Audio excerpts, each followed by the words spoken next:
한강에서 훼손된 시신의 피의자가 자수를 했습니다. 호텔 종업원인 남성은 투숙객인 피해자와 시비를 벌이다가 화가 나서 범행을 저질렀다고 진술했는데요. 분노 범죄로 추정됩니다. 자세한 내용 전지현 변호사 그리고 이용혁 건국대 교수와 살펴보겠습니다. 두 분 안녕하십니까? 안녕하세요. 자, 먼저 지난 12일이었죠. 그래서 마곡철교 부근, 한강 부근에서 팔다리가 없는 시신이 발견돼서 많은 충격을 줬었는데 당시 상황 먼저 일단 설명을 해주신다면요. 네, 그리고 12일 날 그 오전 9시 그 15분경에 그 한강 그 사업본부에 있는 직원이 발견한 것 같습니다. 그래서 신고가 이루어졌고요. 상당히 그 충격적인 것은 몸통만 있는 시신이 발견되었기 때문에 경찰의 입장에서도 이것은 분명히 강력 범죄의 가능성이 있다라고 수사가 그 시작이 되었고요. 따라서 그 주변의 한강 지역에 혹시 다른 시신의 일부가 있는가에 수색 작업이 그 이루어졌고요. 드론도 띄워서 수색 작업을 하고 했습니다만 그 당시에 이제 발견은 못했던 이런 상황이었던 것입니다. 그래서 그 당시에 상당히 그 무엇인가 범죄 자체를 계획적으로 숨기려고 하는 이런 입장이 아니었겠느냐. 그래서 상당히 그 충격이 그 12일에 생겼던 그런 사건이었던 것이죠. 네, 그런데 어제 팔 부위가 추가로 발견이 되면서 경찰 수사가 급물살을 탔습니다. 네, 이제 어제 오전 10시 48분에 이제 고양시 행주대교 남단 500m 지점, 처음에 이 시신 일부가 발견된 지점으로부터 한 5km 정도 지점이라 그래요. 여기서 시신의 일부가 또 발견됐는데 이번에 발견된 그 부위는 어깨부터 손까지라고 얘기를 해요. 그래서 처음에 이제 시신의 일부가 발견됐을 때는 먼저 부검을 통해서 신원을 특정을 해야 되는데 처음에 발견됐던 부분이 여기 몸 쪽이어서 DNA를 부검을 통해서 발견이 된다고 하더라도 이 피해자가 과거에 수감됐다거나 그런 이력이 없으면은 누구인지를 확인하기가 좀 어려운 상황이었는데 네. 두 번째로 발견된 시신은 이게 지문 채취가 가능했기 때문에 지문 채취를 통해서 누구인지 확인이 가능했다고 합니다. 그런데 경찰에서는 수사 기밀상 이거를 누구라고 발표는 하지 않았어요. 자, 그러면 오늘 그 새벽 피의자가 이제 자수를 했습니다. 자수를 해서 지금 수사가 급물살을 타고 있는데 아무래도 방금 말씀하신 것처럼 이 지문이 채취가 됐고 피해자 신원이 나오면서 좀 심리적 압박감을 느꼈을까요? 네, 그럴 가능성이 큽니다. 왜냐하면 이제 피해자가 누구임이 알게 되면 그 범죄 수사의 그 시작이 가능하게 되겠죠. 그래서 이번 그 사항도 지문 채취를 통해서 피해자가 누구인가가 밝혀지다 보니까 이른바 그 행적 조사가 이루어진 것으로 그 생각이 됩니다. 그래서 탐문 수사도 함께 그 이루어져서 아마 그 마지막 동선이 끊긴 곳이 그 모텔 주변이 아니겠는가 경찰은 이미 파악을 하고 있었던 것 같습니다. 네. 그렇다 본다면 모텔 종업원으로 알려진 이 그 용의자 자체는 상당한 심적인 압박을 느낄 수밖에 없었던 것이고요. 이 사실이 알려진 지 불과 서너 시간 만에 자수를 할 만큼 수사의 망 자체가 좁아오는 것을 느껴서 새벽에 종로경찰서에 자수를 한 이런 셈인데요. 어쨌든 자수를 하게 되면 최후 양형에 있어서 감경을 바를 수 있는 여지도 있고 분명히 내가 누구라고 하는 것이 이제 특정이 되는 이런 그 상황에서는 합리적 판단으로 빨리 자수를 한 것이 아닌가 생각이 되고요. 일반적으로 그 범죄자의 그 심리 중에서 상당히 그 두려운 것이 내가 누구인가 또 곧 경찰이 나를 잡으러 오겠다라고 하면 차라리 자수를 하는 것이 낫다라고 일반적으로 생각을 해서 그와 같은 심리적 기제가 발동된 것이 아닌가 추정해 봅니다. 네, 상당히 압박감을 느꼈던 것 같은데 피의자 A씨가 범행 동기에 대해서 입을 열었습니다. 그런데 반말하면서 기분이 나쁘게 해서 우발적으로 살해했다. 사실 우발적으로 이렇게까지 잔혹한 범죄를 저질렀다는 게 납득은 안 가는 상황이에요. 그러니까 사람을 살해해놓고 자수를 하면서 하는 얘기가 뭐라 그러냐면은 화를 참지 못해서 살해했다 이렇게 얘기를 하면서 왜 화를 참지 못했냐고 물어보니까는 본인이 어떤 구로구의 한 모텔의 종업원인데 이 피해자가 숙박을 하면서 숙박비도 안 주려고 하고 반말하면서 기분 나쁘게 해서 우발적으로 살해했다 이렇게 얘기를 하고 있어요. 그러니까 네. 결국 또 우발적 범행이라고 얘기를 하는 건데 아직까지 나온 증거는 그 시신을 유기할 때 CCTV 그리고 범행 도구 현장 조사까지는 한 걸로 드러나고 있고 전적으로 지금 자수한 피의자 A씨의 진술에 의존하고 있기 때문에 본인이 말하는 범행 동기가 맞는지는 저 피의자가 누구하고 평소에 이렇게 전화 통화를 했었는지 그다음에 시신을 유기한 장소까지 옮기게 된 경우에 누군가의 조력을 받은 사실은 없는지 이런 부분에 대해서 좀 더 보강 조사가 필요해 보입니다. 네, 지금 보면 그 피의자와 피해자, 모텔 종업원 그리고 투숙객 관계였는데 이 과정에서 이제 화가 났다고 해도 어떻게 이런 범죄를 저질렀을까라는 게 사실 잘 이해가 가지 않는데 일부에서는 이것에 대해서 뭐 고유정 사건, 최근 잔혹 범죄 많이 일어나니까 뭐 모방 범죄가 아니냐 뭐 이런 얘기까지 나오고 있는데 이 경우에 피의자의 심리 상태 어땠을까요, 그 당시에? 네, 일단 뭐 두 가지로 좀 나눠서 말씀드리고 싶은데요. 먼저 그 우발적이냐의 그 여부부터. 그런데 지금 범행이 이루어진 그 장소가 이 피해자가 잠든 사이를 이용을 해서 둔기를 사용해서 공격 행위를 했다고 알려져 있습니다. 그럼 만약에 정말 우발적이라고 한다면 그 주변에 있는 둔기라든가 흉기를 이용해서 급작스러운 상황에서 하는 것이 바로 표현적 동기로 인한 우발적인 범죄인데 지금 범행의 그 행태를 보면 그것이 아니고 객실에서 피해자가 잠자는 사이를 이용해서 공격 행위를 했다고 한다면 그 시점을 미리 마음속에 지도성에 놓은 상태에서 또 충격을 줄 수 있는 둔기까지 따로 사실은 찾아서 공격 행위를 했다고 한다면 과연 우발적이라고 하는 얘기가 설득력을 얻겠느냐? 다분히 계획성이 있다라고 저는 생각이 들고요. 그 다음에 이제 그 분노 범죄와 이제 관련된 이제 이런 그 입장에서 말이죠. 지금 이 시신 자체를 자신이 사용하는 공간 안에 한 5일 정도 이렇게 유기를 한 것 같습니다. 그러고 나서 상당 부분 이제 목전에 부담스러운 이런 시신이 있기 때문에 이것을 빨리 없애야 되겠다고 하는 마음가짐을 가진 것이죠. 그러기 위해서는 훼손할 수밖에 없는 이런 상태입니다. 그래서 그 부피와 무게를 줄이는 이런 그 방법으로서 결국은 시신을 이제 훼손한 뭐 이런 형태인 것이고요. 그래서 그 살해자들의 그 이야기를 들어보게 되면 자신의 앞에 시신이 있다고 하는 것이 그 무엇보다도 부담스럽기 때문에 가장 먼저 하고 싶은 생각과 방식이 이 시신을 내 눈에서 보이지 않는 방식이다. 그러기 위해서는 잔혹하게 분리를 하고 유기하는 이런 방식이 아닌가 생각이 됩니다.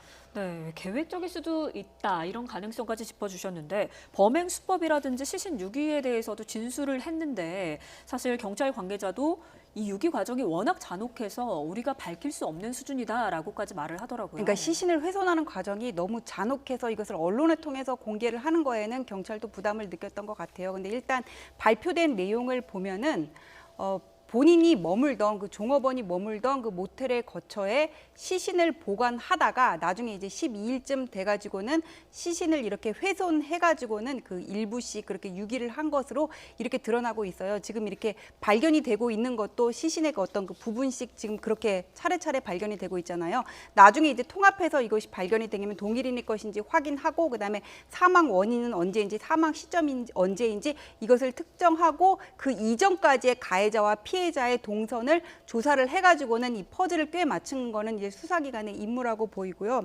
그리고 이 사람이 지금 유기 과정을 이렇게 일단은 진술을 하고 있지만은 아직까지 이걸로 다 드러나는 거는 아니고 우리가 또 살해 혐의로 기소를 하기 위해서는 동기라든지 경위, 수법, 공범 여부까지 명확하게 드러나야 되기 때문에 아직까지는 경찰이 남아야 될 그 숙제가 뭐 동선이라든지 그 범행 현장에 남아 있는 어떤 증거, 혈흔 같은 거, 어떤 비산흔이라든지 이런 혈흔 같은 거를 통해 가지고는 그 살해 경위는 어떻게 된 건지 정확하게 어떻게 살해를 했고 동기는 뭔지 피해자와 가해자는 그 생명부지에 처음 보는 사람이 맞는지 혹시라도 뭐 면식범은 아닌지 이런 가능성을 모두 열어두고 수사를 해야 될 것으로 보입니다. 네, 전 변호사님 제가 하나 더 법률적인 질문을 좀 드리겠습니다. 이 보면 우발적인 것과 계획적인 것에 따라서 당연히 이제 같은 살인죄라도 좀 형량이 이제 많이 달라질 수가 있는데 지금 이 경우에는 마스터키를 가져와서 문을 열고 들어가서 이제 살해를 했단 말입니다. 그런데 이 사람은 본인이 우발적으로 화가 나서 살해를 했다. 이 경우에 지금까지 드러난 상황만 가지고 본다면 이걸 우발적이라고 할 수 있을까요? 내가 누구하고 이렇게 싸우다가 분을 못 이겨가지고 갑자기 이 사람을 살해했다면은 그거는 우발적이라고 볼 수가 있지만 처음에 동기는 자기한테 반말을 하고 무시하고 이런 데에 기인했다고 하더라도 이 사람이 방 안에 있는 것을 확인하고 내가 마스터키가 어디 있는지 알고 찾아서 가서 이거를 살해를 했다면은 이거는 우발적 범행이다. 그렇게 보기는 문제가 있어 보입니다. 그렇다면 우발적 범행이라고는 좀 보기 어렵고 또 하나 궁금한 게 사실 지금 이 범행이 이제 많은 공분을 사고 있는데 이 자수감경, 그러니까 자수를 하면 좀 형량을 못 하. 근데 이렇게 수사망이 좁혀오는 과정에서 본인의 그런 어떤 부담 그런 걸 이제 못 이겨서 자수를 한 경우에 이런 경우에도 자수 감경이 적용이 되나요? 그렇죠. 그러니까 그 자수의 그 의미 자체가 모든 범행의 사실을 다 인정을 하고 수사기관에 직접 그 출두를 한 이것을 우리가 그 자수라고 평가를 합니다. 그럼 자수를 한 경우에는 감경할 수 있다라고 하는 그 재판관의 그 재량 사항이 분명히 있습니다. 따라서 전반적인 이 용의자의 진술의 신빙성이 있는 것인지 또 다른 공범의 조력을 받은 것은 또 아닌 것인지 이런 등등의 범행의 동기를 확인하고 나서 자수 여부가 그 판정이 될 것 같고요. 지금 어쨌든 말에만 의존하는 수사를 할 수는 없는 상황이기 때문에 네. 지금 확보된 것은 시신의 일부를 유기하는 장면은 CCTV에 분명히 있습니다. 그렇다고 봤을 때 유기 부분은 확실하지만 실제로 살해를 한 이 증거를 또 확보해야 되지 않겠습니까? 그런데 이 그 모텔 안에 있었던 CCTV는 고장이 난 상태이기 때문에 직접 살해하는 장면은 확보를 못한 것 같습니다. 그러면 그것을 입증할 수 있는 흉기에 묻은 혈흔이라든가 또는 그 살해 장소에서 특정적인 다른 유류 증거들이 있는가 이 부분이 먼저 확보가 돼야 될 것 같고요. 그리고 가장 기초적인 것은 지금 시신의 다른 부분도 발견이 되었는데 그 부분이 이 피해자의 시신의 일부가 맞는가에 있어서의 DNA 분석도 이제 함께 그 있어야 되는 이런 상황인 것 같고요. 또 지금 용의자가 얘기하는 것이 자전거로 시신을 운반했다고 하는데 실제적으로 혼자서 그렇게 시신을 자전거로 운반할 수 있는 것인지 이와 같은 동선을 쫓아서 범행 현장에 관련된 증거를 확보하는 이것을 다 하고 나서 정말 신빙성이 있는 진정한 의미에서의 자수라고 한다면 감경할 여지도 있지 않나 생각합니다. 네, 앞으로 따져봐야 할 것들이 많이 남아 있는데 앞으로의 경찰 수사를 지켜보도록 하겠습니다. 네, 이렇게 모텔 종업원이 화가 나서 범행을 저질렀다라고 했는데 도로 위에서도 분노 범죄가 일어났습니다. 난폭 운전을 한 운전자가 상대방이 항의를 하니까 마구 폭행을 한 사건인데 이 영상이 공분을 사고 있습니다. 더욱이 이 폭행이 피해자의 아내와 어린 두 아이가 보는 앞에서 벌어져서 더 충격인데요. 화면으로 보시겠습니다. 네, 지난달 제주시의 한 도로입니다. 흰색 카니발 차량이 2차로로 진입을 하더니 다시 또 1차로로 이렇게 급하게 끼어드는 모습이죠. 난폭 운전이라고 느낀 승용차 운전자 B씨가 옆으로 붙어서 항의를 했는데 그러니까 카니발 운전자 A씨가 내려서 차량으로 다가옵니다. 이후에 이렇게 물병을 휘두르더니 욕설을 하면서 갑자기 B씨를 주먹으로 때리기 시작하는데요. 이 B씨의 아내가 동영상을 촬영을 하니까 이 휴대전화를 빼앗아서 길바닥에 내리치고 다시 주워서 멀리 던져버리기도 한 사건입니다. 적반하장이라는 말은 이럴 때 쓰는 경우가 아닐까 싶은데 자신이 난폭 운전해놓고 이에 항의하는 다른 운전자를 그것도 가족이 있는 앞에서 이렇게 폭행을 한 거예요. 그러니까 이게 어떻게 된 거냐면 지난 7월 4일 날 오전 10시 40분경에 제주시 조천읍 우회도로에서 있었던 일이에요. 여기가 이제 상습 정체 구간이라고 합니다. 네. 아반떼 승용차에 이제 아빠가 운전을 하고 있고 조수석에 엄마가 있고 뒤에 5살, 8살 아이가 있는데 1차로로 가고 있는데 카니발 승용차가 갑자기 칼치기를 한 거예요. 그게 뭔지 아시죠? 이렇게 갑자기 예. 딱 끼어드는 거예요. 위험을 느꼈겠죠. 그래서 이렇게 차선을 변경하고 아빠가 잠시 멈춰가지고는 여기에 대해서 항의를 하니까 카니발 운전자가 생수통을 들고 내려가가지고 운전석에 있던 아빠를 주먹과 생수통으로 폭행을 하고 이거를 그러니까 엄마가 옆에서 휴대폰으로 찍고 있으니까는 휴대폰을 뺏어서 멀리 던져버렸다 그래요. 네. 얼마나 멀리 던졌으면 휴대폰을 찾는데 3시간 정도가 걸렸다고 하거든요. 그러고 나가지고는 이제 도망을 갔어요. 어떻게 도망을 가냐? 뒷차가 이렇게 막아서가지고는 이걸 제지하려고 하니까는 신호 바뀌고 그냥 뿅 가버렸다고 얘기를 하거든요. 네. 근데 이것들이 뒷차에 있었던 블랙박스에, 그러니까 카니발이나 아반떼가 아니라 뒷차의 블랙박스에 저 영상이 다 남아 있었고, 근데 엄마의 휴대폰에도 저장이 된 것들이 있어가지고는 이 사건이 지금 이번에 이렇게 드러나게 된 겁니다. 그러니까 이 가해 운전자 보고 왜 그랬냐고 얘기를 하니까 뭐라 그러냐면은 정상적인 운전을 하고 있는데 상대방이 시비를 걸어서 충동적으로 주먹을 휘둘렀다 이렇게 얘기를 하고 있는데 요새 이런 충동이라는 말이 유행인가 이런 생각도 드는데 그러니까요. 본인은 정상적인 운전을 한 게 아니에요. 이거는 도로교통법에서 규정하고 있는 분명한 난폭 운전이거든요. 근데 네. 나는 정상적인 운전을 하고 있었다 이렇게 얘기를 하는 거를 보니까는 참 적반하장이다. 앵커님이 말씀하신 말이 맞습니다. 네. 자, 지금 보면 쟁점이 몇 가지 있는데 일단 어떤 혐의를 뭐 적용할 것인가 그리고 부실 수사 뭐 등등 논란이 일고 있는데 일단 첫 번째로 아이들이 보고 있는 상황에서 이런 범행을 저질렀고 그래서 아이들이 이제 받은 충격은 뭐 이루 말로 표현할 수가 없겠죠. 그래서 일부에서는 뭐 아동 학대죄 이런 거를 의율해서 처리할 수는 없느냐 뭐 이런 얘기도 나오는데 이게 가능한 일입니까? 좀 어떻게 보시는지. 일단 그 아동 그 학대에는 이른바 그 보증인적 지위가 있는 사람이 예를 들면 정서적으로 심리적으로 또 방임을 한다든가 그런 경우에 벌을 가하는 이런 상태인 거죠. 이를테면 이제 그 유치원이라든가 또 학교 교사가 그 아이를 방임을 하거나 또는 정신적 또는 성적으로 학대를 하는 경우 부모 같은 경우는 당연한 것이고요. 다만 이제 그 혹시 이 빨간 모자를 쓴 운전자의 차 안에 혹시 조카라든가 자신의 아이가 있는 상태에서 저와 같은 행위를 했다고 한다면 이것은 정서적 학대에 해당될 가능성도 분명히 있지 않나 생각을 해봅니다. 왜냐하면 저 흰색 그 승합차 뒤에 그 베이비라고 하는 문자가 있기 때문에 혹시 아동이 있었을 가능성이 있지 않는가 이런 생각도 한번 해보기 때문에 지금 그 아동 학대와 관련된 수사의 그 사항도 자신의 보증인적 보호와 감독을 해태하고 오히려 이와 같이 끔찍한 상황을 목독해 한 이것은 분명히 그 정서적 학대로 처벌될 수는 분명히 그 있을 것 같습니다. 어쨌든 지금 그럼에도 불구하고 지금 그 이 피해 차량에 있었던 아내 같은 경우도 정서적인 문제로 인해서 정신과 치료를 받아서 2개월 이상의 치료를 요하는 이런 그 상태입니다. 소위 그 외상 후 스트레스성 장애의 진단을 받은 것 같고요. 우울증과 반복 발생되는 괴로운 장면이 계속 떠오르는 이런 모습인 것 같고요.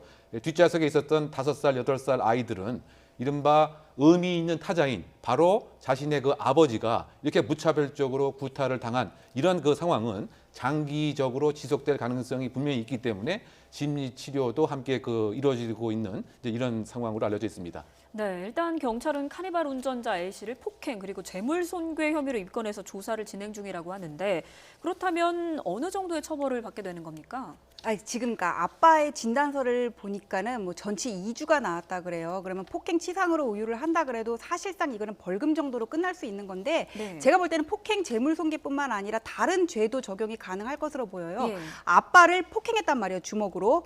뭐 생수통을 가지고 폭행한 거를 위험한 물건으로 볼 수 있냐 여기에 대해서 또 논란이 있지만 그건 어렵다고 볼 때 폭행 해당되고 네. 엄마의 휴대폰을 뺏어서 멀리 던져버려서요. 부순 거죠. 재물손괴가 되는 거고요.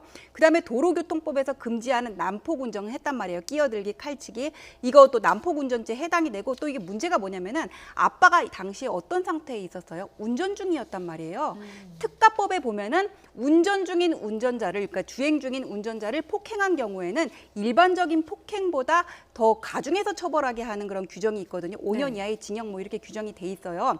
여기에서 운전 중이라는 거는 차가 반드시 주행 중일 뿐만 아니라 일시 정차한 경우도 포함이 되거든요. 예. 그래서 이번 사안과 같이 운전 중에 일시 정차한 경우도 충분히 포함될 수가 있다고 보거든요. 그래서 이거는 특가법으로 규율할 수도 있고 그런데 다만 전례에 이루어 볼 때 이 사람이 어떤 동종 전력이 있거나 그런 게 아니라면은 구속까지는 안 되고 가볍게 끝날 가능성도 있지만 이 사안의 특수성이 뭐 어느 변호사님도 그런 말씀을 하셨던 것 같은데 옆에 있는 가족들이 다 이거를 보고 많은 사람들이 지금 심리적인 트라우마를 갖게 된 거잖아요. 이게 앞으로 몇 년 갈 수도 있는 거고 그렇기 때문에 확실한 엄벌이 필요한 사안이다 그렇게 봅니다. 네, 또 일반 폭행이 아니라 특수상해죄를 적용해야 한다 이런 의견도 있더라고요. 그러니까 특수상해는 그 적용 얘기가 왜 나오냐면은 네. 주먹과 그 빨간 모자를 쓴 카니발 운전자가 주먹과 생수병을 가지고 나와서 아빠를 폭행했단 말이에요. 그러면은 이 생수병을 위험한 물건으로 볼 수 있다면 그때는 이제 특수폭행, 특수상해로 의율이 될 수가 있기는 하지만은 네. 이 생수병을 위험한 물건으로 볼 수 있는지 여기에 대해서 좀 문제가 있거든요. 이 위험한 물건이라는 거는 예를 들어서 뭐 과도를 가지고 누군가를 훈계할 때 내가 날 부분을 잡고 내가 이게 날카로운 부분을 잡고 이 손잡이 부분으로 툭툭 두드렸다면 그거는 또 위험한 물건으로 안 볼 수가 있기 때문에 이 생수병으로 폭행한 거를 가지고 위험한 물건 아니냐 이건 특수상해야 그렇게 얘기를 하는 거는 조금 좀 적용하기가 어려워 보입니다. 네, 그렇군요.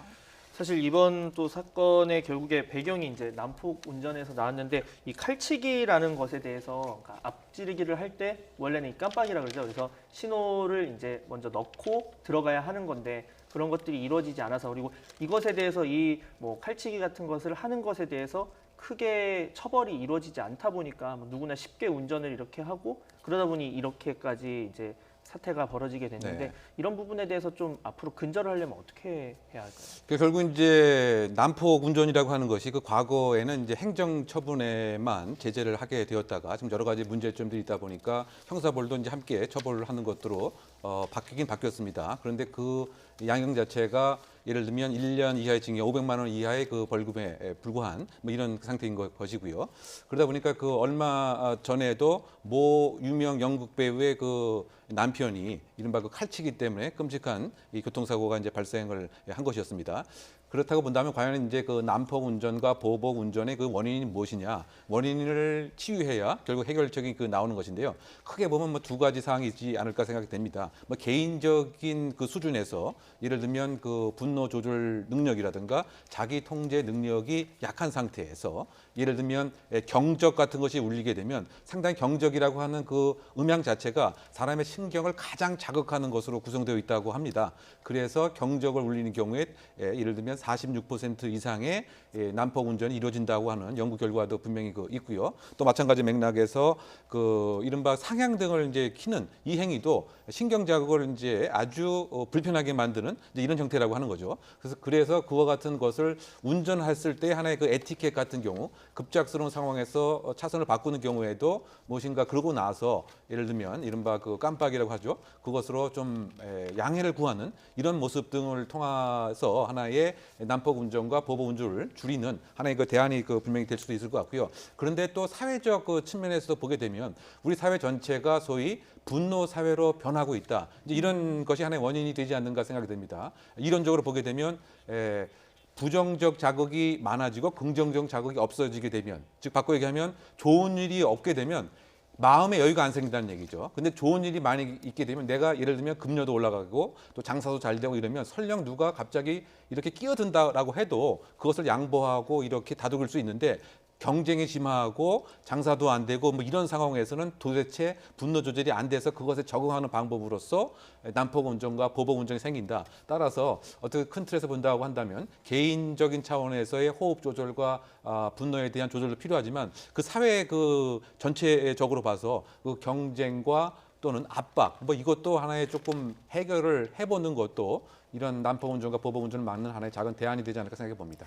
네, 그런데 막상 운전하다가 이런 분들 딱 만나면 지금 당장 어떻게 대처해야 될지 난감하신 분들도 많을 것 같습니다. 어떻게 하면 좋을까요? 이 보복 운전이라면 뭐 상향등을 켠다거나 갑자기 끼어들거나 그런 경우들을 얘기를 하는데, 그러니까 사소한 시비를 가지고 누군가를 이렇게 위협하기 위해서 하는 것들을 통칭해서 우리가 보복 운전이라 그렇게 얘기를 하고, 이게 법률적인 용어는 아니에요. 그냥 예. 폭처법으로 규율이 되고 또 뭐 행정적으로 면허 취소 정지 같은 그런 처벌을 받게 되는데, 운전하면서 이런 경험들 다들 이렇게 겪으셨을 거예요. 그래도 네. 이게 정도가 크지 않으면 대부분 아유 그래라 하고 이렇게 넘어가는데, 내가 정말 아이를 데리고 운전을 하고 있는데 그런 일이 생기면은 이 크게 놀라거든요. 그럴 때는 뭐 문을 열고 뭐 같이 이렇게 대거리를 하고 싸우는 거는 위험하고, 특히 여성분들 같은 경우는 일단 문은 잠그고 블랙박스를 통해서 그것들이 다 이제 녹화가 되고 있지 않습니까? 그런 네. 것들을 하거나, 만약에 그런 것들이 여의치 않으면은 휴대폰을 통해서 이거를 영상을 찍을 수가 있고요. 그것도 여의치가 않다면은 상대방 차량의 운전 번호를 외워서